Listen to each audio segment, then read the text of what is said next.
तुम यहाँ क्या कर रहे हो? क्या आज भी मुझे लेने आए हो? वो लड़की जो देखने में बेहद आकर्षक और मॉडर्न लग रही थी, गुस्से में आग बबूला थी। उसके सामने खड़ा 27 साल का नौजवान अपने साधारण से हुलिये और आम शक्ल सूरत के साथ खड़ा था। क्या तुम जानते हो मेरे और तुम्हारे बीच क्या फर्क है? उसने नफरत से कहा। तुम एक 12वीं फेल देहाती गंवार आदमी हो और मैं university topper gold medalist the Madison company की सीईओ की सेक्रेटरी हूँ। मेरी महीने की सैलरी 1.5 लाख है और यह जो कपड़े मैंने पहने हैं, जानते हो इसकी कीमत? तुम सारी जिंदगी कमाओ तब भी मेरी एक चप्पल नहीं खरीद सकते। वो उसके आत्मसम्मान को चीरती चली गई। तो बताओ, क्या तुम मुझे डिजर्व करते हो? उसने एक तीखी हंसी हंसते हुए पूछा। अब इस दरवाजे पर तभी आना जब उस लायक बन जाओ जो तुम शायद मरकर भी नहीं बन सकोगे। बहुत जल्द तुम्हारे पास तलाक के कागज पहुंच जाएंगे। क्या फायदा ऐसे रिश्ते को घसीटने का जिसका कोई भविष्य ही नहीं? इतना कहकर उसने एक नजर उसकी तरफ घुमाई और दरवाजा खटखटाती हुई अंदर चली गई। निखिल ने नीचे झुकी अपनी लाल आंखें उठाई और सामने खड़े एक शख्स की ओर देखा जिनकी आंखों में भी शर्म थी। इससे पहले कि वो अपनी फैमिली की तरफ से माफी मांगते, निखिल ने हाथ उठाकर रोक दिया। अंकल जी, इसमें आपकी कोई गलती नहीं है। इतना कहकर वो दरवाजे से बाहर चला गया। क्या हुआ? क्या कहा? तेरे ससुर जी ने? ताया जी ने आंगन में खटिया पर बैठे बैठे पूछा। और क्या कहेंगे? उनके मुंह से तो चुप्पी ही सब कुछ बोल रही है। ताई जी रसोई से निकलते हुए बोली, सच कहूँ तो कोई भी माँ बाप अपनी बेटी को ऐसे नालायक निकम्मे लड़के को नहीं देंगे। उन्होंने गुस्से से जोड़ा, जब पैदा हुआ था तो अपने बाप को खा गया। माँ ने जान छिड़क के पढ़ाया, सोचा कुछ बनेगा, लेकिन इसे तो आवारा घूमने से फुर्सत ही नहीं थी। माँ को भी हार्ट अटैक दे गया। किसी माँ बाप को ऐसी औलाद न मिले। मनहूसियत का तमगा अमूमन लड़कियों को दिया जाता है, पर इस बच्चे को लोग उसके पैदा होते ही मनहूस कहने लगे थे, क्योंकि जिस दिन वो पैदा हुआ था उसी दिन उसके पापा की एक्सीडेंट में मौत हो गई थी। लोग कहते थे इस पर कोई बुरा साया है, कोई अपना बच्चा उसके पास नहीं भेजता था। रिश्तेदारों ने भी उससे नाता तोड़ लिया था। बस उसकी माँ ही थी, एक ममता की छांव की तरह, जो उसे अपने आंचल में छुपाकर इस दुनिया की बेरहमी से बचाती थी। लेकिन अब उसकी वो माँ भी नहीं रही। अब कोई साया नहीं था उसके सिर पर, हर कोई उसे दुत्कार रहा था। और अब निखिल खुद भी मानने लगा था कि शायद वो वाकई मनहूस है। Rajiv Roy the Madison company के चेयरमैन, जब पत्रकारों ने उनसे पूछा, सर अब आप किसे कंपनी का नया सीईओ बनाएंगे? राजीव रॉय मुस्कुराया और बोले, जो इस कंपनी के लायक होगा वक्त खुद उसे चुन लेगा। क्या वो आपका पोता हितेश रॉय होगा? एक रिपोर्टर ने पूछा। द मेडिसिन कंपनी को कोई ऐसा व्यक्ति चाहिए जिसके पास संवेदना हो, जो दूसरे का दर्द समझे। दवाएं सिर्फ मुनाफा कमाने का जरिया नहीं है। सीईओ ऐसा होना चाहिए जो दूसरों की जिंदगी को बेहतर बनाने की काबिलियत रखे। और ऐसा कौन होगा, ये आने वाला वक्त बताएगा। वो रात जनवरी की एक हड्डी गला देने वाली सर्द रात। निखिल डैम के किनारे खड़ा था। उसकी आंखें बुझ चुकी थी। कभी माँ की छांव थी, अब वो नहीं रही। पत्नी ने भी रिजेक्ट कर दिया था। अब जीने की कोई वजह नहीं थी। वो थक गया था, हार चुका था, खुद के समाज से, अपनी किस्मत से। और फिर उसने खुद को डैम में झोंक दिया, पर किस्मत ने यहाँ भी उसका साथ नहीं दिया। पानी ने उसे डुबोया पर निगल नहीं पाया। वो बच गया क्योंकि वहाँ कुछ लोग मौजूद थे। किसी ने उसे खींच लिया। जिंदगी ने फिर एक मौका दिया। क्यों बचाया मुझे? उसने कांपती आवाज में पूछा। मत बचाते, जिंदगी से कहीं ज्यादा आसान है मर जाना। किनारे पर कई लम्हों तक बेदम पड़ा रहने के बाद निखिल अचानक उठ खड़ा हुआ। आंखों में गुस्सा, दर्द और शर्म का सैलाब लिए वो उस शख्स पर टूट पड़ा जिसने उसे बचा लिया था। पागल हो गए हो क्या तुम? विकास, जो ठंड से कांप रहा था, उसे पकड़कर झिड़कते हुए बोला। लोग लाखों खर्च कर देते हैं अपनी जान बचाने के लिए, और तुम यूं ही अपनी जान गंवाने चले थे। वो लोग लाखों खर्च करते हैं क्योंकि उनकी जान की कोई कीमत होती है। मेरी तो कोई कीमत ही नहीं है। मर जाऊं तो क्या फर्क पड़ेगा? निखिल ने खुद से नफरत करते हुए कहा और फिर थककर जमीन पर बैठ गया। ये फैसला करने वाले तुम कौन होते हो? विकास ने उसका कॉलर पकड़ लिया, आंखों में गुस्सा भरकर बोला, जिंदगी अनमोल है, अमानत है, और अगर मरना ही है तो उस समाज के खिलाफ लड़ते हुए मरो जिसने तुम्हें जीने के लायक नहीं समझा। कम से कम मौत से पहले कुछ करके दिखाओ। निखिल उसकी बातों में खोया रहा। पहली बार किसी ने उससे उसकी जिंदगी वापस मांगी थी। माँ, ये निखिल है, मेरा दोस्त है, गांव से आया है, कुछ दिन यहीं रहेगा हमारे साथ। विकास ने डरते डरते अपनी माँ बिंदु जी को निखिल का परिचय कराया। उनके हाथ में बेलन था और चेहरा सख्ती से भरा हुआ। क्या समझ रखा है विकास, हमारा घर कोई धर्मशाला है क्या? हर दूसरे दिन कोई लावारिस उठा लाओगे सड़क से? बिंदु जी की बात सुनकर निखिल शर्म से जमीन में गड़ गया। ताई, जिसे आप लावारिस कह रही हैं, आप जानती भी हैं वो कौन है? एक चंचल सा लड़का राहुल बीच में आ गया। अब कौन सी नई कहानी सुनाओगे राहुल? बिंदु जी ने आंखें तरेड़ते हुए पूछा। ये कोई और नहीं, द मेडिसिन कंपनी के चेयरमैन राजीव रॉय के पोते हैं, हमारे निखिल रॉय। क्या बकवास है? बिंदु जी ने झल्लाकर राहुल की बाजू पर बेलन जमा दिया। मैं झूठ नहीं बोल रहा, मैं उसी कंपनी में काम करता हूँ, मुझे सब पता है। राहुल हाथ सहलाते हुए बोला। सच कह रहा है? क्या ये वही राजीव रॉय का पोता है? बिंदु जी की आवाज में अब हैरानी थी। और नहीं तो क्या, अगला सीईओ भी यही बनने वाला है, निखिल रॉय। राहुल ने झटपट मसाला डालते हुए घोषणा कर दी। तो ये बात इतनी देर से क्यों बताई रे? हट सामने से। बिंदु जी अब पूरी तरह पिघल चुकी थी। कितना प्यारा बच्चा है ये, और मैं तो ऐसे नाराज हो रही थी। बिंदु जी ने निखिल के पास जाकर उसका हाथ पकड़ लिया। बेटा, बहुत बहुत शुक्रिया जो तुम हमारे झोपड़ी जैसे घर में रहने आ गए। निखिल ने अचकचाते हुए विकास की तरफ देखा, जिसने मुस्कुराकर इशारा किया। घबराओ मत। लेकिन वो भला कैसे ना घबराता, क्योंकि कुछ ही मिनटों में उसे घर का सबसे अच्छा कमरा दे दिया गया था। सभी उसे सम्मान से देख रहे थे।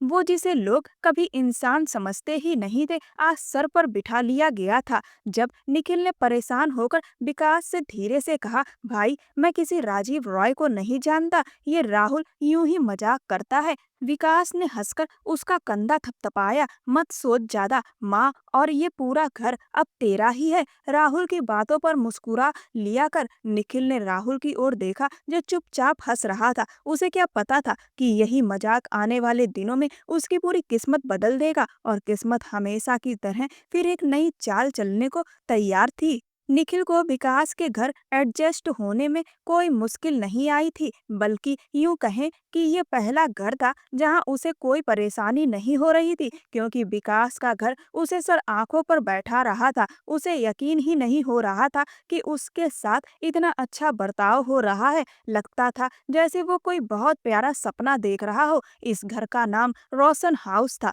जो कि विकास के दादा के नाम पर रखा गया था। 5 मंजिल का ये मकान, जिसमें 5 भाइयों की फैमिलियां ऊपर नीचे रह रही थी। घर में इतने बच्चे थे कि निखिल को हर दूसरे दिन कोई नया चेहरा देखने को मिल जाता, जो उससे पहली बार मिल रहा होता। रोशन हाउस में उसे अलग अलग किस्म के लोग देखने को मिले, लेकिन एक बात सच थी, वो पहली बार अपनी जिंदगी में खुश था। वहाँ कोई उसे मनहूस नहीं समझता था, कोई उसके साय से नहीं भागता था, कोई उससे नफरत नहीं करता था, बल्कि उसके उलट सब लोग उसके साथ बहुत प्यार और नरमी से पेश आते थे। और उन सब की हेड थी बिंदु ताई, यानी विकास की माँ, जो उसकी आज्ञाकारी और शांत स्वभाव को देखकर उसकी कायल हो गई थी। विकास एक मशहूर गैराज चलाता था, जहां गाड़ियों को नया लुक दिया जाता था, यानी मेकओवर और मॉडिफिकेशन का काम होता था। अगले ही दिन वो निखिल को अपने साथ गैराज ले गया। हेलो निखिल। गैराज में दाखिल होते ही निखिल थोड़ा हैरान रह गया, क्योंकि वहां सारे लड़के उसे जाने पहचानने लगे। दरअसल वो सभी लड़के रोशन हाउस से ही थे। गैराज बड़ा और खूबसूरत था, जो निखिल को बहुत पसंद आया। बॉयज, आज से निखिल भी हमारे साथ काम करेगा, विकास ने कहा। लड़कों ने मुस्कुराकर निखिल का स्वागत किया, लेकिन निखिल थोड़ा घबराया। विकास भाई, मुझे तो कुछ काम नहीं आता, उसने परेशान होकर कहा। कोई बात नहीं, सीख लोगे, वैसे कुछ तो आता होगा ना? विकास ने हौसला देते हुए पूछा। मुझे कुछ नहीं आता, क्योंकि कोई मुझे काम नहीं देता था, इस डर से कि कहीं मेरी वजह से उनका कारोबार ना रुक जाए, निखिल ने धीमे से कहा। उसकी बात सुनकर सभी लड़कों की मुस्कान थोड़ी फीकी पड़ गई। तुम भी गजब की बात करते हो निखिल। इंसान अपना नफा नुकसान खुद करता है, किसी और की वजह से नहीं। किस्मत हर किसी की अलग होती है, विकास ने थोड़ा झिड़कते हुए कहा। विकास भाई सही कह रहे हैं, मुझे यकीन है कि तुम जल्दी ही सब सीख जाओगे, राहुल ने मुस्कुराते हुए कहा। निखिल ने भीगी आंखों से उन सभी को देखा जो उसे हिम्मत दे रहे थे, लेकिन किसी को नहीं पता था कि निखिल की किस्मत ने उसके लिए कुछ और ही सोच रखा था। द मेडिसिन कंपनी के सेकंड फ्लोर पर सुबह सुबह काफी हलचल थी। वहीं हेड ऑफिस में बॉस की चेयर पर बैठे थे राजीव रॉय। उनके सामने कविता पाल खड़ी थी, कंपनी की सेक्रेटरी। सर, इंटरनेट पर कंपनी के नए सीईओ को लेकर तरह तरह की बातें चल रही हैं। एक वेबसाइट तो कह रही है कि नया सीईओ हितेश रॉय बन चुका है। कविता टैब पर स्क्रॉल करती हुई बोली, मैम आपको यह देखना चाहिए। तभी एक एम्प्लॉय अंदर आई और अपना फोन कविता की ओर बढ़ाया। मोबाइल पर एक वीडियो चल रही थी, जिसे देखकर कविता की आंखें हैरानी से फैल गईं। क्या हुआ, कोई प्रॉब्लम है क्या? राजीव रॉय ने पूछा। सर, क्या आपका हितेश सर के अलावा भी कोई और पोता है? एम्प्लॉय ने ताज्जुब से पूछा। कविता ने भी राजीव रॉय की ओर देखा, जो इस सवाल पर एकदम सन्न से हो गए थे। उधर रोशन हाउस के बड़े लॉन से जुड़े प्लेग्राउंड में उस वक्त खूब हंगामा मचा हुआ था। शनिवार की रात थी और घर के सभी लड़के मस्ती के मूड में थे। वो सब फुटबॉल खेल रहे थे। दूर कुछ कुर्सियां डाले घर के बाकी लोग बैठकर मैच देख रहे थे और उनका हौसला बढ़ा रहे थे। उन सब से थोड़ा दूर मोनी, जो विकास की सबसे छोटी बहन थी, हाथ में मोबाइल लेकर वीडियो बना रही थी, साथ ही कमेंट्री कर रही थी। मोनी एक यूट्यूबर थी और उसकी सबसे बड़ी हॉबी अपने घर वालों की नॉर्मल लेकिन दिलचस्प वीडियो बना के यूट्यूब पर डालना था। वो अब एक जानी मानी यूट्यूबर बन चुकी थी। उसके फॉलोअर्स की तादाद मिलियन से ज्यादा थी। इसी वजह से मोनी अपने दोस्तों में अकड़ दिखाने से बाज नहीं आती थी। Guys, stop stop stop. तभी वहां राहुल दौड़ता हुआ आया। कुछ देर पहले वो एक इम्पोर्टेंट कंपनी कॉल लेने के लिए गेम से बाहर चला गया था। उसके चेहरे पर अजीब सी घबराहट थी। क्या हुआ, राजू ने पूछा। राजू विकास के चाचा का बेटा था।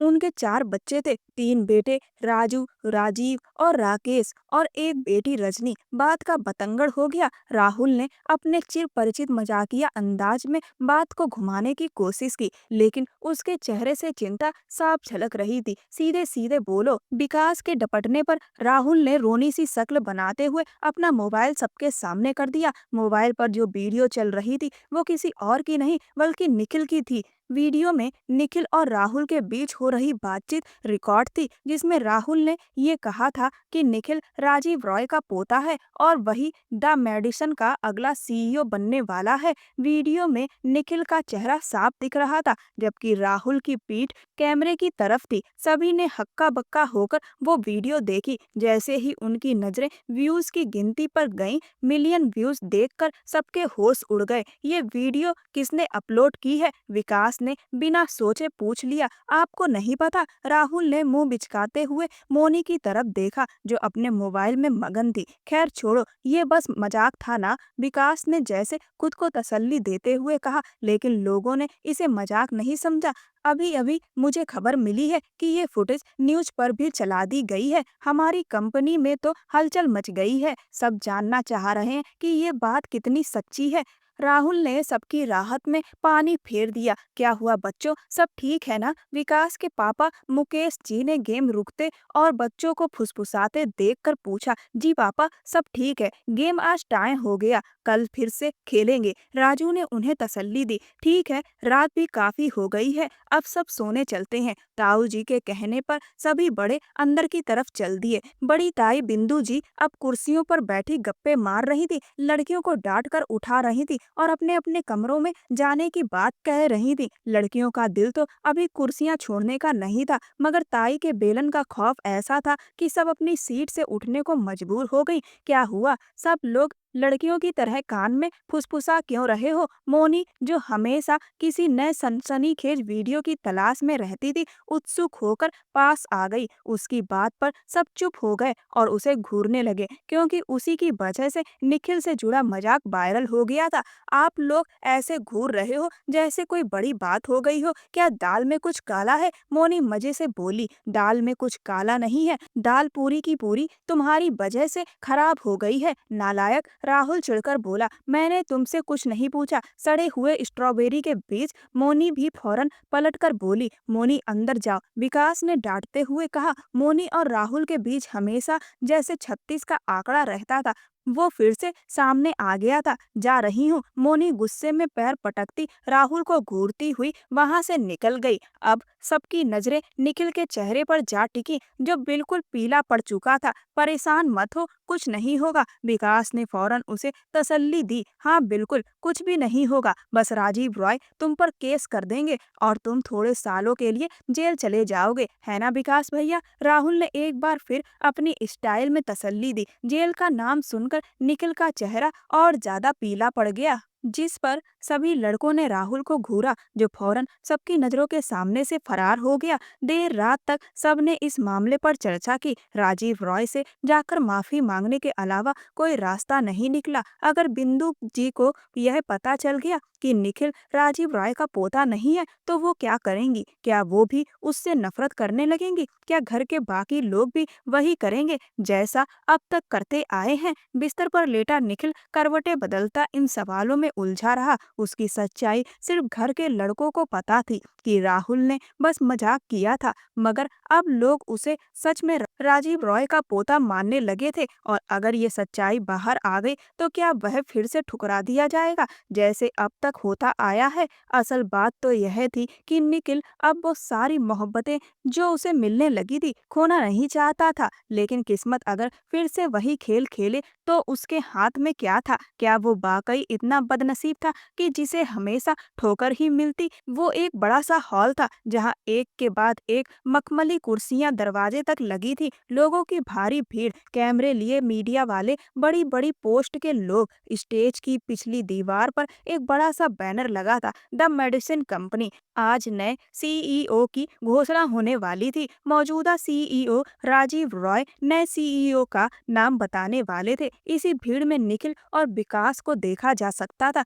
निखिल बहुत परेशान लग रहा था। हम यहाँ क्यों आए हैं? निखिल ने डरते हुए पूछा। माफी मांगने, जो गलती हमसे हो गई थी उसकी माफी तो बनता है ना। और एक बात और, कंपनी से तुम्हारे लिए कॉल भी आया था। विकास की बात पर निखिल का चेहरा उड़ गया। क्या कॉल आया था? और आपने पहले बताया क्यों नहीं? वो तुम्हें बुला रहे थे, विकास ने कहा। अच्छा रुको, मैं राहुल को ढूंढूं, उसने कहा था वो यहीं मिलेगा। विकास वहां से चला गया और निखिल परेशान सा उसे बुलाने ही वाला था कि सामने आती एक हस्ती को देख उसकी आवाज गले में अटक गई। वो कोई और नहीं, उसकी बीवी कविता थी। वो भी एक पल के लिए रुकी, लेकिन फिर ठंडी नजरों से देखते हुए उसकी ओर बढ़ी। यहाँ क्यों आए हो? क्या यहाँ भी वही रोना लेकर आए हो या उस घटिया हरकत पर ताली बजवाने? मैं खुद नहीं आया, मुझे बुलाया गया है। निखिल का स्वर ठंडा था, उसके अंदर की उथल पुथल अब पहले जैसी नहीं रही। ओह, तो अब तुम बोलने भी लगे? क्या खोई हुई चाबी मिल गई है? कविता ने व्यंग किया। निखिल कुछ ना बोला। कविता चलो स्टेज पर, मुझे अनाउंस किया जाने वाला है, हितेश पीछे से आता हुआ बोला और कविता की कमर पर हाथ रखते हुए उसे स्टेज की तरफ ले गया। निखिल ने देखा कविता ने एक नफरत भरी नजर उस पर डाली और हितेश का हाथ थामकर आगे बढ़ गई। उसने अपने अंदर के दर्द को जैसे जब्त किया। अब भी उसमें इतनी हिम्मत नहीं थी कि वह जाकर कविता को उस मर्द से अलग करता, क्योंकि उसे कभी ये हक मिला ही नहीं। स्टेज पर कविता ने हितेश का हाथ हल्के से हटाया और राजीव रॉय की तरफ बढ़ गई। हितेश के माथे पर बल पड़ गए। हितेश ने वायरल वीडियो नहीं देखा था, क्योंकि वो देश से बाहर गया था कुछ दिनों से, कल रात ही लौटा और इसीलिए वो निखिल को पहचान नहीं पाया था। कविता जानती थी कि निखिल ने झूठ बोला है, पर उसने इस बारे में खामोश रहना ही ठीक समझा, क्योंकि वो नहीं चाहती थी कि कंपनी में पता चले कि निखिल उसका पति है। तभी एक रिपोर्टर ने सवाल किया, राजीव रॉय जी, अफवाहें चल रही हैं कि निखिल आपका पोता है, क्या आप इसकी पुष्टि करेंगे? और अगर हाँ, तो फिर सीईओ निखिल बनेगा या हितेश? राजीव रॉय के होठों पर एक हल्की मुस्कान आई। मैं पहले भी कह चुका हूँ, इस कंपनी का सीईओ वो बनेगा जिसके दिल में इंसानियत हो, जो इस जिम्मेदारी के लायक हो। और आज मैं यहाँ इसी बात की घोषणा करने आया हूँ। सर, लेकिन क्या निखिल वाकई आपका पोता है? क्योंकि हमने उसके बारे में पहले कभी नहीं सुना। हॉल में खामोशी छा गई। निखिल की नजरें पहले कविता पर थी, अब वो सीधा राजीव रॉय पर टिक गईं। राजीव रॉय ने मुस्कुराते हुए कहा, जी हाँ, निखिल मेरा पोता है। किसी पारिवारिक कारण की वजह से निखिल मंच पर नहीं आ पाया था और मैं जरूरी नहीं समझता कि अपनी फैमिली प्रॉब्लम आप लोगों से शेयर करूं। राजीव रॉय का लहजा इस बार काफी सख्त था। हाँ, तो मैं कह रहा था कि आने वाला सीईओ कौन होगा? मिस कविता पाल, क्या आप मेरे दूसरे पोते निखिल को स्टेज तक लाएंगी? जी, कविता जैसे हैरान होकर बोली। मैंने कहा, क्या आप उसे स्टेज तक लाने की तकलीफ करेंगी? Please. Yes sir, of course. Kavita एक पल को ठिठकी, फिर खुद को संभालती हुई स्टेज से नीचे उतरी और निखिल की ओर बढ़ी, जो दम साधे उसकी तरफ आते कविता को देख रहा था। सारे कैमरे अब निखिल की तरफ घूम चुके थे और वो खुद भी हैरानी में था कि ये सब उसके साथ हो क्या रहा है। अब आप सब जान चुके हैं कि मेरे दो पोते हैं, राजीव रॉय कह रहे थे, और शायद आप ये सोच रहे होंगे कि इनमें से सीईओ कौन बनेगा। सच कहूं तो मैं भी नहीं जानता, इसीलिए मैंने फैसला किया है कि ये दोनों पोते इस पद के लिए एक प्रतियोगिता में हिस्सा लेंगे। अगले 1 महीने में जो भी खुद को ज्यादा काबिल साबित करेगा, वही द मेडिसन कंपनी का अगला सीईओ बनेगा। चेयरमैन राजीव रॉय के इस अनोखे ऐलान से पूरा हॉल चौंक गया। ये झूठ है ना? हितेश अब गुस्से में बुरी तरह कुर्सी से उठ खड़ा हुआ। न मेरा कोई भाई है, न पापा का कोई और बेटा था, तो फिर ये नया पोता कहाँ से आ गया? अगर झूठ भी है तो मुझे नहीं लगता इससे आपका कोई नुकसान हुआ है। राजीव रॉय शांत स्वर में बोले, नुकसान नहीं हुआ? आप कैसे कह सकते हैं? आप अपने बनाए हुए नकली पोते को मेरे बराबर खड़ा कर रहे हैं। कंपनी पर तो सिर्फ मेरा हक है। हितेश ने गुस्से से कहा, मैं आपके हक में किसी को शामिल नहीं कर रहा हूँ। राजीव रॉय ने गंभीर लहजे में कहा, मेरी प्रॉपर्टी और बैंक बैलेंस के वारिस सिर्फ आप हैं, मगर कंपनी का सीईओ वही बनेगा जो काबिल होगा, आप या कोई और। तो क्या वो लड़का जो ना आपके परिवार का हिस्सा है, ना पढ़ा लिखा है, मुझसे ज्यादा लायक है? हितेश गुस्से से चिल्लाया, क्या वो भी ऑक्सफोर्ड से पढ़ा है या उसके पास कोई तजुर्बा है? वो तो किसी निचले दर्जे के वर्कर के लायक भी नहीं है। और एक बात याद रखिए, ये कंपनी मेरी है और इसका अगला सीईओ मैं ही बनूंगा, चाहे इसके लिए मुझे कुछ भी क्यों ना करना पड़े। कहते कहते हितेश टेबल पर रखा एंटिक वॉच गिराता हुआ तेजी से बाहर चला गया। कविता, प्लीज निखिल को बुला दो, राजीव रॉय ने थके हुए लहजे में कहा। कविता गुस्से से बाहर निकली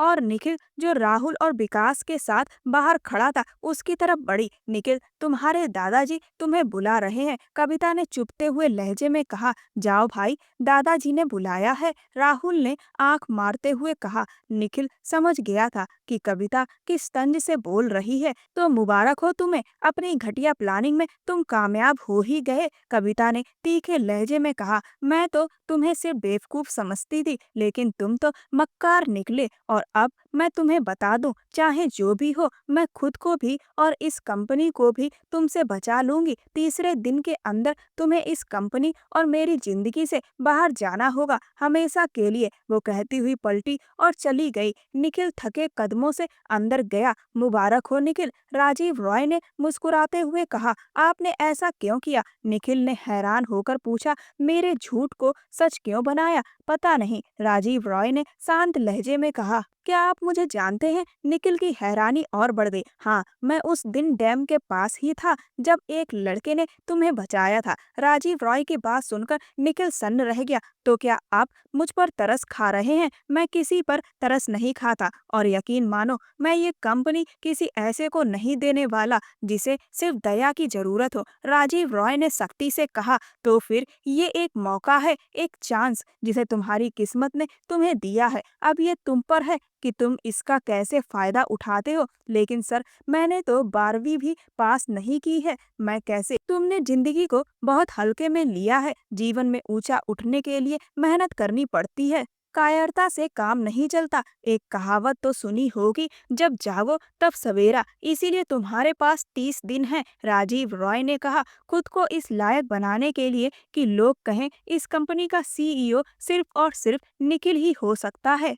सब हैरान थे। मतलब उन्होंने तुम्हें खुद कहा कि वो तुम्हें मौका देना चाहते हैं? राजू ने आश्चर्य से पूछा। हाँ, कुछ ऐसा ही है, निखिल ने धीमी आवाज में जवाब दिया। उसकी डैम वाली बात तो सिर्फ विकास को ही पता थी, पर क्या राजीव रॉय अपने पोते हितेश की जगह निखिल को तवज्जो देंगे? राजू ने सबकी तरफ देखते हुए पूछा। तुम लोग राजीव रॉय को समझते क्या हो? राहुल फौरन बोल पड़ा। वो वाकई बहुत बड़े दिल के इंसान हैं। मैं उनसे बहुत प्रभावित हूँ। वो अगर देख लें कि एक भिखारी भी कंपनी के लिए हितेश से ज्यादा काबिल है तो सीईओ उसी को बनाएंगे। तो फिर निखिल को हितेश से ज्यादा काबिल बनना होगा, राकेश ने कहा। सच तो यह है, निखिल ने तुरंत कहा, कि मैं खुद को हितेश से ज्यादा काबिल नहीं मानता, क्योंकि निखिल उसे देख चुका था। पढ़ाई में, अनुभव में, आत्मविश्वास में, स्टाइल में, हर चीज में हितेश उससे एक कदम आगे था। अगर नहीं हो तो बन जाओगे, विकास ने तसल्ली देते हुए कहा। पर कैसे? निखिल ने मासूमियत से पूछा। हम किस मर्ज की दवा हैं फिर? राहुल ने आंख मारते हुए कहा। और अगले ही दिन निखिल को पता चल गया कि राहुल का मतलब क्या था। सबसे पहले तो उसे एक महंगे सैलून में ले जाया गया, फिर सबने मिलकर उसकी शॉपिंग करवाई। नतीजा सबके सामने था। लेटेस्ट हेयर स्टाइल में सेट किए बाल, बेहतरीन दाढ़ी, अब स्टाइलिश लुक में ढली हुई ग्रे ट्राउजर, सफेद शर्ट, नेवी ब्लेजर और चमकते शूज। उसकी पूरी पर्सनालिटी जैसे बदल गई हो। जिसने भी उसे देखा एक पल को तो ठिठक कर देखता ही रह गया। यहाँ तक कि जब निखिल ने खुद को आईने में देखा तो उसे खुद यकीन नहीं आया कि ये वही है। इतना अच्छा भी लग सकता है। हाय मेरा बच्चा कितना प्यारा लग रहा है, किसी की नजर ना लगे। बिंदु जी उसकी बलाएं ले लेकर नहीं थक रही थी। निखिल शर्म से पानी पानी हुआ जा रहा था। मोनी ने निखिल की ढेर सारी वीडियो रिकॉर्ड की और यूट्यूब और इंस्टाग्राम पर डाल दी। बस अब थोड़ी सी बॉडी और बन जाए तो हितेश क्या सारे खान निखिल के सामने पानी भरते नजर आएंगे। लड़कियां तो छोड़ो, मैं खुद सबसे पहले फिसल जाऊंगा इस पर, राहुल ने मजाक करते हुए कहा। जब निखिल सब लड़कों के साथ कार तक पहुंचा, उसकी बात पर सब जोर से हंस पड़े। तय हो गया, कल से निखिल जिम ज्वाइन करेगा। मेरे इन निकम्मे भाइयों, किसी अच्छे जिम में निखिल का नाम लिखवा दो। ताई यानी बिंदु जी के लहजे की नकल उतारते हुए राहुल बोला और शरारती मुस्कान के साथ निखिल के साथ कार में बैठ गया। निखिल भले ही बाहर से पूरी तरह बदल गया था, लेकिन अंदर से वो अब भी वही पुराना सीधा साधा गांव का लड़का ही था। बिल्कुल आत्मविश्वास से खाली, बागी फेर, डरा डरा सा। जैसे ही वो कंपनी के अंदर दाखिल हुआ, वॉचमैन ने खड़े होकर सलाम किया और माथे तक हाथ ले गया। निखिल घबराकर झट से वैसा ही सलाम करने लगा। पीछे से आते कुछ और कर्मचारी भी उसे हैरत से देख रहे थे। ये है हितेश रॉय, जिन्हें आप पहले से जानते हैं, और ये है निखिल, जो आपके सामने पहली बार आ रहे हैं। राजीव रॉय सबको संबोधित करते हुए कह रहे थे। ये दोनों ही द मेडिसिन कंपनी के अगले सीईओ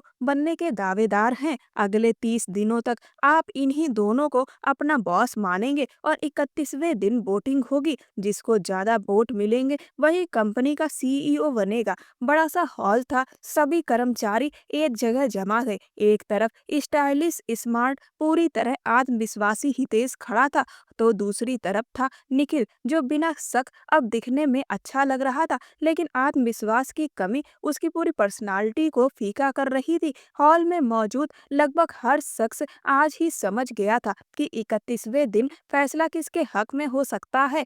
अब आप सब अपने अपने काम पर लौट सकते हैं, राजीव रॉय ने कहा, और सब अपने अपने डेस्क पर चले गए, कुछ पसंद के भाव लेकर, कुछ बेरुखी और कुछ नापसंदगी के साथ। तुम्हें नहीं लगता चेयरमैन सर का ये दूसरा पोता थोड़ा अजीब सा है? एक महिला कर्मचारी ने कहा। अजीब? सीधा बेवकूफ है। उसके चेहरे पर डर ही डर लिखा है, और ऐसे डरे हुए आदमी से कोई कंपनी नहीं चलती। दूसरी लड़की ने बिना संकोच कहा, जिसे सबने सुन लिया। मोनी, तुम्हें अपने घटिया ख्यालात अपने तक ही रखने चाहिए। इस तरह बकबक करके ये मत दिखाओ कि तुम कितनी नीच सोच वाली हो। पीछे से आती आवाज पर वो पलटी। तुमने मुझे औरत कहा? मैं तुम्हें औरत लगती हूँ? वो गुस्से से राहुल पर झल्लाई। हाँ बिल्कुल, औरत हो तो औरत ही लगोगी ना, मर्द थोड़ी लगोगी, राहुल ने मासूम चेहरा बनाते हुए जवाब दिया। वो और चिढ़ गई और गुस्से में पैर पटकती अपनी सीट की ओर चली गई। राहुल की बात पर सब हंस हंसने लगे।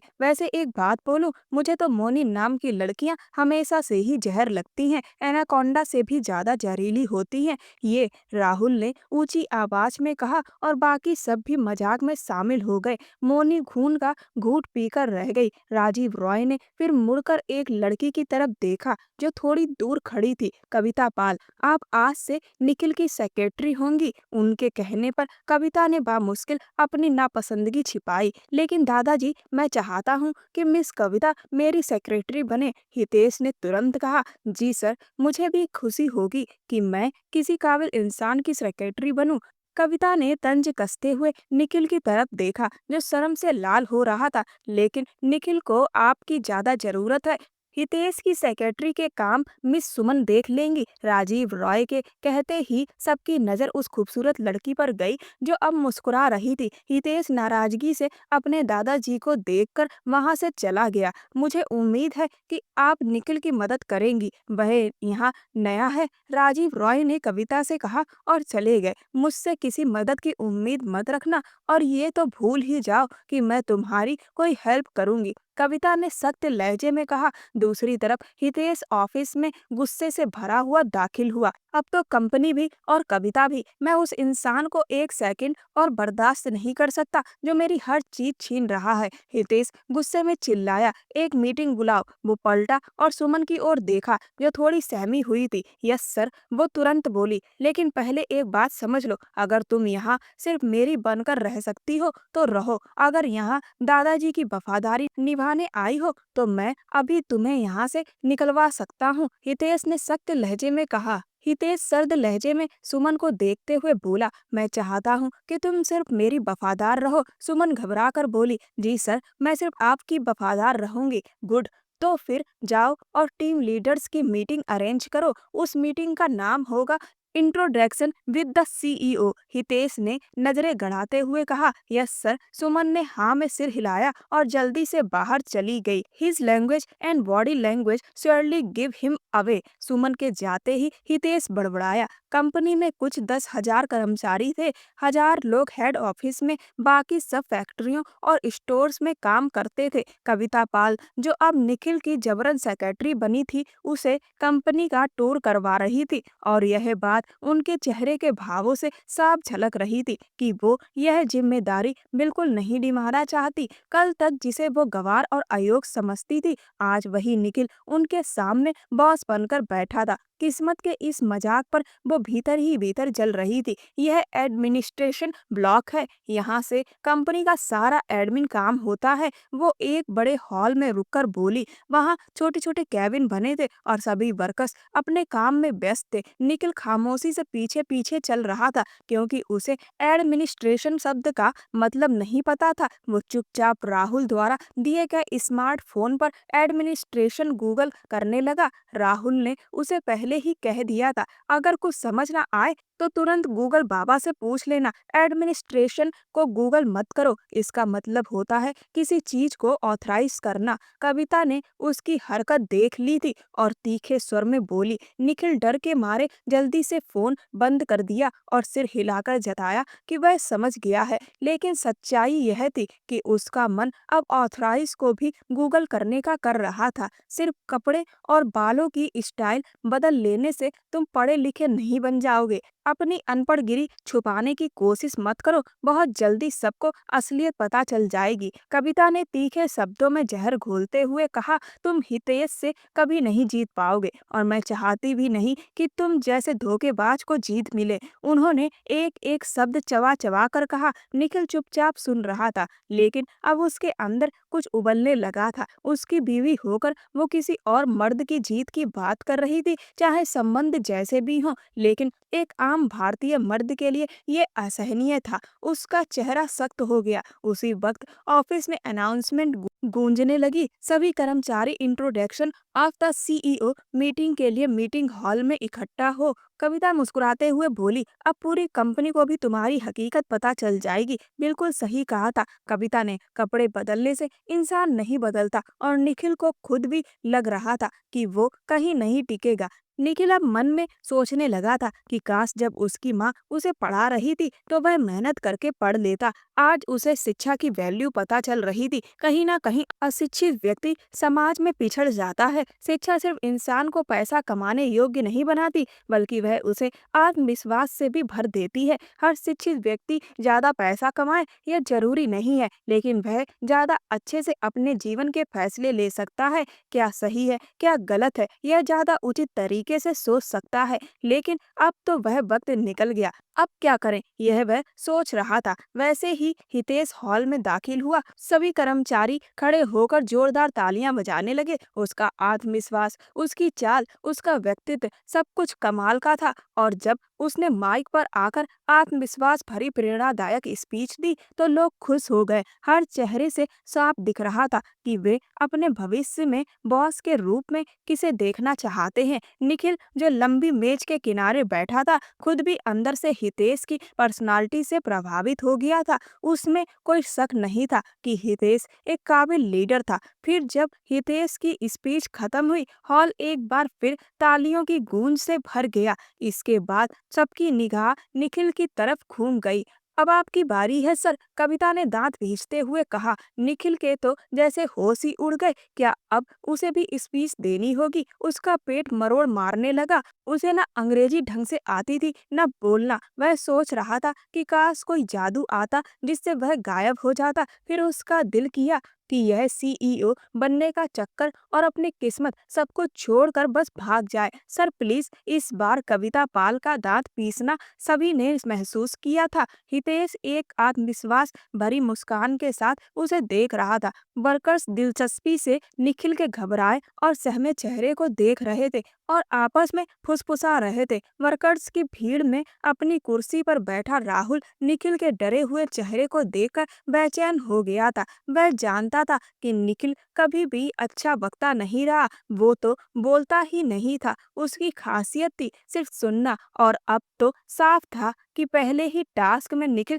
बुरी तरह हारने वाला था। वर्कर्स जो पहले ही उसे शक और हैरानी से देख रहे थे, अब तय करने वाले थे कि उनका अगला बॉस कौन होगा। निखिल उठ जा, वरना बहुत बुरा होगा। पीछे खड़ी कविता पाल उसके कान के करीब जाकर धीमे से बोली। अगले ही पल सबने देखा कि निखिल अचानक कुर्सी से उठा और घबराते हुए डाइस की तरफ जाने लगा। चलते वक्त वह हल्का सा लड़खड़ाया भी। एम्प्लॉइज के चेहरों पर तंजिया मुस्कान उभर आई थी। किसी ने भी तालियां नहीं बजाई सिवाय राहुल के, लेकिन उस एक तालियों की आवाज ने निखिल को और भी शर्मिंदा कर दिया। 30 दिन की बात छोड़ो, ये 3 दिन भी रहा ना तो कंपनी बंद हो जाएगी। मोनी ने माइक के सामने खड़े निखिल को देखकर ताना मारा, जो पिछले 3 मिनट से हक्का बक्का खड़ा कुछ कहने की कोशिश कर रहा था। मिस कविता, मेरी बात सुनिए। हितेश ने निखिल की हालत देखकर कविता का ध्यान हटाना चाहा। यस सर, कविता झुकते हुए हितेश के पास आई। सर आप कुछ कहेंगे या यूं ही हमें देखते रहेंगे? किसी वर्कर ने तंज कसा। निखिल जो अब भी सन्न था, न जाने कितनी जोड़ी आंखों को घूरता रहा। लगता है सर अपने घर का रास्ता भूलकर यहाँ आ गए हैं। मोनी की हंसी उड़ी आवाज पर राहुल ने उसे घूर कर देखा। निखिल और भी ज्यादा घबराया, उसकी सांसें तेज हो गईं। वह जमीन में समा जाना चाहता था। तभी उसकी नजर कविता पर पड़ी, जो झुककर हितेश से हंसते हुए कुछ बात कर रही थी। बस एक आग थी जो उसके अंदर उठी थी। अब वह भूल गया था कि वह कहाँ है, क्यों खड़ा है, कैसे खड़ा है। माइक को कसकर पकड़ते हुए उसके कानों में अपनी ताई की नफरत भरी आवाज गूंजने लगी। ऐसे निकम्मे लड़के को कौन बेटी देगा? पैदा होते ही बाप को खा गया, माँ ने पाला पोसा कि कुछ बनेगा, और ये निकम्मा माँ को भी हार्ट अटैक दे गया। फिर उसे राजीव रॉय की आवाज सुनाई दी। इंसान का सबसे बड़ा हक होता है खुद से मोहब्बत करना। जो खुद से इंसाफ नहीं कर सकता, वो किसी से क्या उम्मीद रखेगा? अब वह सब कुछ भूलकर बोल पड़ा। मेरा नाम निखिल है, मेरे पास कोई बड़ी डिग्री नहीं है और मुझे स्पीच देना भी नहीं आता, क्योंकि मैं ज्यादा बोलता नहीं हूँ। उसकी आवाज में एक अजीब किस्म का ठहराव था। वह जानता नहीं था कि वह क्या कह रहा है, मगर जो कुछ भी बोल रहा था वो सीधे दिल से निकल रहा था। लोगों ने हमेशा मेरा मजाक उड़ाया, मुझे नीचा दिखाया, और मैं चुप रहा, क्योंकि मैंने खुद को कभी महसूस नहीं किया। मैंने कभी खुद से मोहब्बत नहीं की। कभी अपना ख्याल नहीं रखा, खुद को किसी काबिल नहीं समझा। जब खुद मैंने अपने साथ इंसाफ नहीं किया तो दूसरों से क्या उम्मीद करता। मगर आज जब मेरी ही पत्नी किसी और को मुझसे बेहतर मान रही है तो मुझे एहसास हुआ है कि मैंने अपने साथ कितना जुल्म किया है। अब नहीं और नहीं, मुझे अफ़सोस है कि मैंने आगे बढ़ना नहीं सीखा, मगर अब सीखूँगा। आप सबको लंबे-चौड़े भाषण देने का शौक नहीं है मुझे। मैं बस इतना कहूँगा कि आप मुझे मेरे लफ्ज़ों से नहीं, मेरे काम से पहचानेंगे। उसने माइक को हल्के से टेबल पर रखा और बिना किसी की तरफ देखे चुपचाप रूम से बाहर चला गया। सारा ऑफिस कविता पाल से लेकर वर्कर्स तक हैरानी से उसे जाते हुए देख रहे थे। किसी को भी निखिल से इतनी साफ, इतनी असरदार बातों की उम्मीद नहीं थी। उसकी आवाज में कोई जबरदस्ती नहीं थी, न दिखावा, वो बस सच था और वही सच सबको छू गया।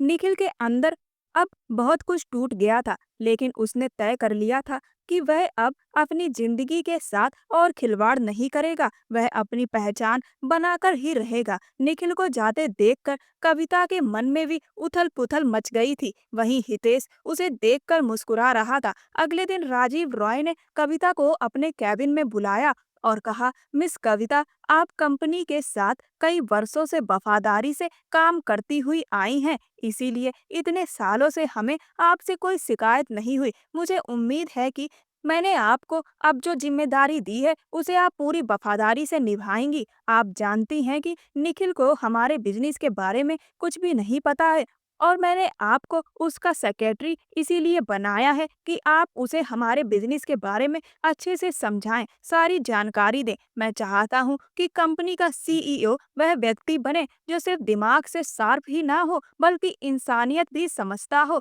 मुझे लगता है कि आप अपने काम के साथ पूरा न्याय करेंगी। राजीव रॉय की बात सुनकर कविता मन ही मन काफी शर्मिंदा हुई और उसे अफसोस हुआ कि अभी तक उसने अपने काम के साथ कभी कोई कंप्रोमाइज नहीं किया था। फिर अपनी व्यक्तिगत रंजिशों के चलते वह निखिल की जो जिम्मेदारी उसे दी गई है उसमें लापरवाहियां कैसे कर रही है। उसने तय किया कि वह अपनी व्यक्तिगत रंजिशों को एक किनारे रखेगी और वफादारी से निखिल को उसका काम समझाएगी। अगले ही दिन से कविता ने निखिल को सभी चीज अच्छे से समझाना शुरू किया। कविता ने निखिल को कहा कि निखिल, मुझे नहीं पता कि तुम कितना सीरियस हो, लेकिन जीवन ने तुम्हें एक बहुत बड़ा मौका दिया है अपने आप को साबित करने का। अगर अब भी तुमने समझदारी नहीं दिखाई तो फिर दोबारा मौका मिलेगा, इसकी कोई खास उम्मीद नहीं है और तुम्हें मेहनत करनी पड़ेगी। जिस तरीके से तुम पहले लापरवाहियों से चलते चले आए हो उस तरीके से सीईओ का मुकाम हासिल नहीं होगा।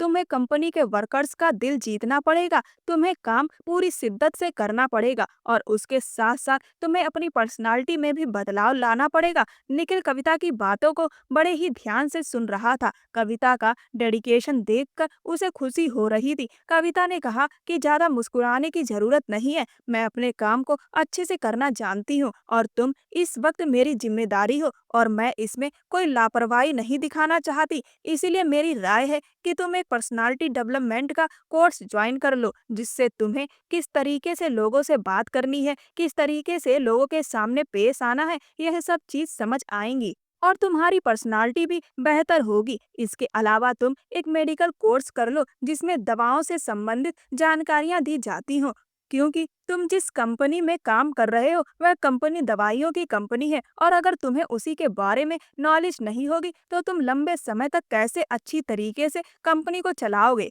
निखिल को कविता की बातें बिल्कुल ठीक लगी। निखिल ने घर जाते ही इस बारे में विकास से बात करी। विकास भी कविता की बातों से पूरी तरह सहमत हुआ और अगले ही दिन विकास ने एक अच्छा पर्सनालिटी डेवलपमेंट का सेंटर ढूंढा जहां पर निखिल ने एडमिशन ले लिया। इसके साथ ही साथ निखिल ने एक मेडिकल कोर्स में भी एडमिशन लिया जो कोर्स मेडिसिन की जानकारी देता था और यह कोर्स दूर संचार का कोर्स था, जिसकी वजह से उसे कॉलेज रोज नहीं जाना पड़ता था। वह घर पर ही या ऑफिस में खाली वक्त में ही अपनी पढ़ाई कर लिया करता था और सोशल मीडिया से भी दवाइयों से संबंधित जानकारियां लेने की कोशिश करता था। निखिल अब बस चंद घंटे ही सोता था और सारा वक्त अपना अपने ऊपर लगाता था जिससे वह एक बेहतर मुकाम हासिल कर सके। उधर हितेश जो पहले से ही यह सारी जानकारी जानकारियां रखता था, कंपनी के स्टाफ के साथ काम को लेकर ज्यादा अच्छे से इन्वॉल्व हो रहा था।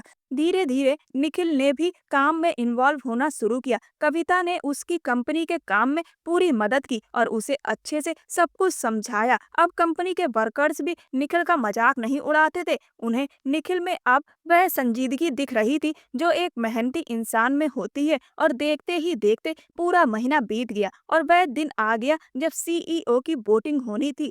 सभी वर्कर्स ने सीईओ के लिए वोट डाले। अगले दिन यह वोट खुलने वाले थे।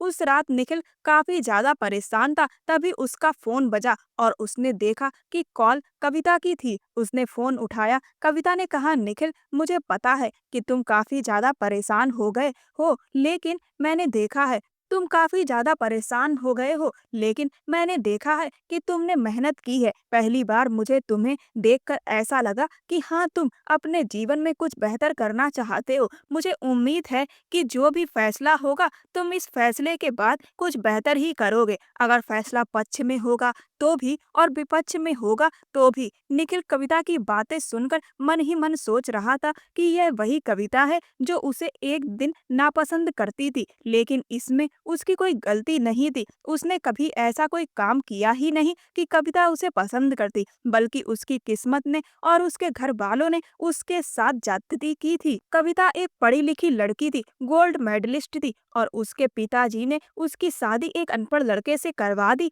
आखिर उसकी कोई लव मैरिज तो हुई नहीं थी, अरेंज मैरिज थी। उन लोगों के बीच कोई लगाव और प्रेम भी नहीं था, तो फिर कविता कैसे उसके साथ रह पाती। ना तो वह उसे एक सम्मानजनक अच्छी जिंदगी दे पा रहा था, ना सुख सुविधा दे पा रहा था, और वह ऐसा कुछ कर भी नहीं रहा था जिससे भविष्य के बेहतर होने की संभावना दिखे। कविता की जगह अगर वह भी होता तो शायद वह भी इसी तरीके से फ्रस्ट्रेट होता। लेकिन अब निखिल ने तय कर लिया था कि वह सीईओ बनते ही कविता से कहेगा कि वह उसे एक मौका दे और वह उसके लिए एक योग्य पति साबित होने की कोशिश करेगा। कविता भी काफी ज्यादा नर्वस थी क्योंकि यह परीक्षा सिर्फ निखिल की नहीं थी, अब कविता की भी थी, क्योंकि कविता ने काफी ज्यादा मेहनत की थी निखिल के ऊपर। अगले दिन जब बोर्ड खुले और राजीव रॉय, निखिल और हितेश तीनों ही लोग स्टेज पर मौजूद थे और राजीव रॉय ने सीईओ का नाम पुकारा। जैसे ही उन्होंने वह नाम लिया, लोगों को अपने कानों पर यकीन नहीं हुआ। निखिल और हितेश दोनों के चेहरे की हवाइयां उड़ गईं। यह फैसला भी आएगा, किसी ने सोचा नहीं था। कविता की आंखें भी फैल गईं। आखिर कौन था वह व्यक्ति? कोई और नहीं, निखिल रॉय। निखिल को अपने कानों पर यकीन नहीं हो रहा था। वहीं हितेश अंदर ही अंदर बुरी तरीके से जल चुका था। राजीव रॉय ने कहा कि कंपनी के एम्प्लॉय ने सबसे ज्यादा वोट निखिल को दिए। वहीं राजीव रॉय ने भी एक प्रोजेक्ट दिया था जिसमें दवाइयों के रेट तय करने थे। हितेश ने जो फाइल दी थी उसमें दवाइयों के रेट काफी ज्यादा हाई थे, क्योंकि हितेश उन दवाइयों से ज्यादा मुनाफा कमाना चाहता था। लेकिन वहीं निखिल ने जो फाइल दी उसमें दवाइयों के रेट मीडियम थे, जिसमें न कंपनी का नुकसान हो और न पब्लिक पर दवाइयाँ ज्यादा महंगी पड़े। निखिल ने कहा, दवाइयाँ जो होती हैं वह इंसान के लिए बहुत जरूरी हैं। महंगी दवाइयाँ लोगों के लिए खरीद पाना आसान नहीं होता और दवाइयाँ न मिल पाने की वजह से कई लोग अपनी जान गंवा बैठते हैं। इसीलिए दवाइयाँ बहुत ज्यादा महंगी नहीं होनी चाहिए, लेकिन कंपनी अच्छे से चलती रहे, इसलिए कंपनी को भी लॉस नहीं होना चाहिए। तभी उसने मीडियम रेट रखे। साथ ही साथ राजीव रॉय ने कंपनी के कुछ वर्कर्स को बुलाकर उनसे निखिल और हितेश के व्यवहार के बारे में पर्सनली पूछा, तो लोगों ने बताया कि हितेश सर कई बार छोटी छोटी बातों पर काफी ज्यादा स्टाफ पर भड़क जाते हैं और खुले शब्दों में उनकी बेइज्जती कर देते हैं। लेकिन वही निखिल सर स्टाफ को अच्छे से समझाते हैं और उन्हें बेहतर तरीके से काम करने की राय देते हैं। और अगर किसी कर्मचारी से कोई बड़ी गलती हो भी गई हो तो वह उसे एक मौका देते हैं और कहते हैं कि अगर इस गलती को दोबारा दोहराया तो फिर तुम्हें सजा मिलेगी, लेकिन एक बार तो तुम्हारी गलती माफ कर सकता हूँ। जबकि हितेश सर सीधा वर्कर को कंपनी से निकाल देते हैं। राजीव रॉय ने कहा कि मुझे अपनी कंपनी के सीईओ के लिए एक ऐसा व्यक्ति चाहिए था जो कंपनी के काम को भी बेहतर तरीके से करे और इंसानियत को भी समझे। मुझे अफसोस है कि हितेश ने सिर्फ प्रॉफिट को वैल्यू दी, जबकि इंसानियत उसने कहीं भी नहीं दिखाई। उसने सिर्फ फायदा कमाना जायज समझा, जबकि वहीं निखिल ने कंपनी के फायदे को तो ध्यान में रखा ही साथ वर्कर के साथ अच्छा व्यवहार रखा, उन्हें मोटिवेट किया और लोगों के प्रति अपनी सिंपैथी भी रखी, इंसानियत भी दिखाई। हितेश बहुत ज्यादा गुस्सा गया था। उसे अपनी बहुत ज्यादा बेइज्जती लग रही थी। वह उसी वक्त कंपनी से बाहर चला गया और आज सभी वर्कर्स निखिल के लिए तालियां बजा रहे थे। एक दिन ऐसा था जब सिर्फ राहुल को छोड़कर किसी ने भी निखिल के लिए ताली नहीं बजाई थी, पर आज तालियों की आवाज से पूरा हॉल गूंज रहा था और पता नहीं क्यों कविता की आंखों में आंसू आ गए थे, जैसे यह जीत निखिल की नहीं उसकी ही हो। राजीव रॉय ने निखिल को गले लगाया और कहा कि मुझे पूरी उम्मीद है कि तुम इस जिम्मेदारी को बहुत अच्छे से निभाओगे।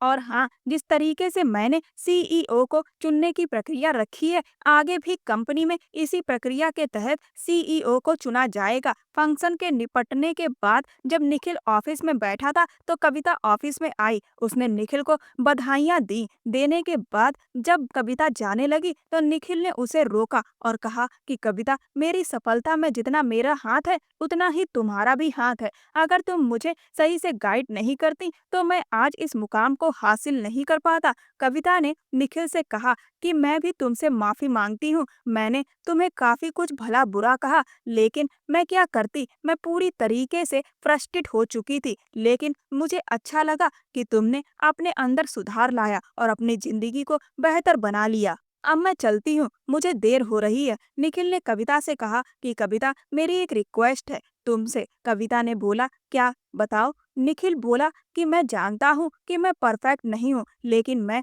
चीजों को ठीक करना चाहता हूँ। मैं चाहता हूँ कि तुम मुझे एक मौका दो, मैं एक काबिल पति बनकर दिखाऊंगा। कविता ने कहा कि तुम अब कंपनी के सीईओ हो और तुम वैसे ही काबिल हो और तुम्हें तो अब कोई भी लड़की मिल जाएगी। निखिल ने कहा कि कोई भी लड़की मिल जाएगी, लेकिन मुझे तुम चाहिए, क्योंकि जिस तरीके से तुम मेरा सहारा बनी हो कोई और नहीं बन सकता। और आज मुझे यह एहसास हो चुका है कि मैं तुम्हारे बगैर अधूरा हूँ और मैं तुमसे प्यार भी करने लगा था बीते कुछ दिनों से। लेकिन मैंने सोचा पहले मैं रिजल्ट आने का वेट कर लूं। अगर सफल होऊंगा तो तुम्हें अपने मन की बात बताऊंगा, नहीं तो चुपचाप तुम्हारी जिंदगी से चला जाऊंगा, क्योंकि मैं तुम्हारी जिंदगी खराब नहीं करना चाहता। पता नहीं क्यों कविता का दिल भी पसीजने लगा था। कहीं ना कहीं इतना वक्त निखिल के साथ गुजार कर, निखिल की मेहनत देखकर अब कविता को भी यह यकीन होने लगा था कि वह अपनी जिंदगी को लेकर अब संजीदा है। निखिल अपनी कुर्सी से उठा और कविता का हाथ पकड़ा और बोला कि प्लीज एक मौका देकर देखो। कविता ने निखिल की आंखों में देखा और बोली कि निखिल, बीते 30 दिनों में तुमने जिस तरीके से मेहनत की, अपने अंदर बदलाव लाया और इस मुकाम को हासिल किया, मैं उम्मीद करती हूँ कि तुम अब जीवन को लेकर लापरवाह नहीं होगे, बल्कि इस कंपनी को बहुत अच्छे से चलाओगे। और कहीं ना कहीं मैं भी अब तुम्हें पसंद करने लगी हूँ, क्योंकि मैं हमेशा से चाहती थी कि मेरा जीवन साथी एक ऐसा व्यक्ति हो जो जीवन को संजीदगी से ले और आत्मनिर्भर हो, जिसे दुनिया सम्मान करे। कविता ने निखिल को गले से लगा लिया। कविता का प्रेम पाकर निखिल की आंखों से आंसू बहने लगे। निखिल ने कहा, कुछ साल पहले हमारा जो रिश्ता हुआ था वह घर वालों की मर्जी से हुआ था, लेकिन आज मैं चाहता हूँ कि हम दोनों इस रिश्ते को अपनी मर्जी से जोड़ें, प्रेम से जोड़ें। उसने कविता की तरफ अपना हाथ बढ़ाया। कविता भी अब निखिल से प्रेम करने लगी थी और उसे भी अब निखिल के बगैर अधूरापन लग रहा था। बीते इन दिनों उसने निखिल के साथ जी जान से मेहनत करी थी और निखिल को बहुत करीब से देखा और समझा था। निखिल के बड़े हुए हाथ को कविता ने थाम लिया और कहा कि मुझे पूरी उम्मीद है, ना तो तुम अब अपनी मेहनत को कम करोगे और ना ही हमारे प्रेम को। दोनों एक दूसरे के साथ अब चलने को तैयार थे, क्योंकि अब वह सिर्फ सामाजिक समझौते में नहीं बंधे हुए थे, बल्कि उनका दिल भी एक दूसरे से जुड़ चुका था और यह रिश्ता पूरी तरीके से मजबूत हो गया था। निखिल ने विकास के घर वालों को ही अपना परिवार मान लिया था। वह अब कविता के साथ अलग फ्लैट लेकर रहने लगा था, लेकिन वीकेंड पर वह विकास के घर जाता और विकास के घर वालों का भी जब भी मन करता वह निखिल से मिलने आते। निखिल का जीवन अब खुशियों से भर चुका था। उसे जीवन साथी भी मिल गया था और परिवार के अन्य सदस्य भी मिल गए थे। दोस्तों, कई बार लोग अपने जीवन को लेकर काफी ज्यादा लापरवाह होते हैं, लेकिन अगर आप एक अच्छा सम्मानजनक जीवन जीना चाहते हैं तो आपको अपने जीवन को ऊंचा उठाने के लिए मेहनत करनी होगी, प्रयास करना होगा। तभी आप एक अच्छा सम्मानजनक जीवन जी सकेंगे। साथ ही साथ किसी भी व्यक्ति की वर्तमान स्थिति को देखकर उसके साथ दुर्व्यवहार नहीं करना चाहिए। किस्मत कब किसको कौन सा दिन दिखा दे, कोई नहीं जानता। अगर आपकी किसी ऐसे व्यक्ति से शादी हो गई है जिसे आप पसंद नहीं करते या अपने योग्य नहीं समझते, आप उसके साथ नहीं रहना चाहते, तो आप उसके साथ दुर्व्यवहार ना करें, गलत बात ना करें, बल्कि आप उससे तलाक ले लें और दोनों ही लोग अपने अपने जीवन में आगे बढ़ जाएं। आपको ये कहानी कैसी लगी हमें कमेंट सेक्शन में जरूर बताएं। मेरे चैनल को सब्सक्राइब कर वीडियो को लाइक कर दें और वीडियो को ज़्यादा से ज़्यादा शेयर करें।